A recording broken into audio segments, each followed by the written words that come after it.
Fra engagement til ligegyldighed. Min oplevelse med Jysk Hjemmepleje og kommunens hjemmehjælp. Af Jimmy, borger i Mariagerfjord Kommune.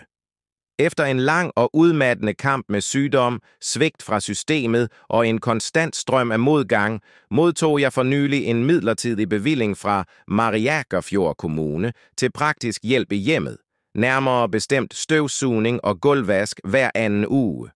Opgaven blev udliciteret til Jysk Hjemmepleje, og i begyndelsen virkede det hele lovende. Hjælperen, en mandlig medarbejder, mødte op med venlighed og gik til arbejdet med en vis grundighed. Jeg var lettet, ikke kun over hjælpen i sig selv, men også over følelsen af, at nogen for en gangs skyld tog min situation alvorligt. Men denne lettelse varede desværre ikke ved. Allerede efter få besøg begyndte jeg at lægge mærke til en tydelig forandring i hans attitude. Det, der startede som imødekommenhed og grundighed, blev langsomt erstattet af ligegyldighed og hastværk. Det virkede efterhånden, som om han bare ville have det overstået. Ikke længere noget engagement, ikke længere noget ønske om at levere en ordentlig indsats, blot en overfladisk rundtur med støvsugeren og en hurtig omgang med gulvmoppen, som i praksis ofte efterlod skidtet tilbage. Jeg har måttet stå og pege på skidtet i hjørnerne, fordi det åbenbart ikke længere blev set eller valgt fra. Det føltes underligt og nedværdigende at skulle forklare en professionel, hvor der var snavs på mit eget gulv. Det burde ikke være nødvendigt, og det var det heller ikke i starten. Samtidig varer besøget aldrig de 45 minutter, der ellers er fastlagt i bevillingen. Nej, han er som regel ude af døren efter 35 minutter, og det kun hver anden uge.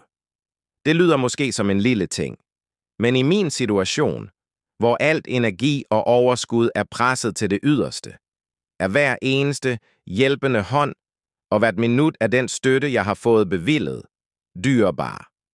Endnu mere foruroligende er det, at jeg gentagne gange har set ham sidde og vente i bilen lige uden for mit hus, inden han går ind.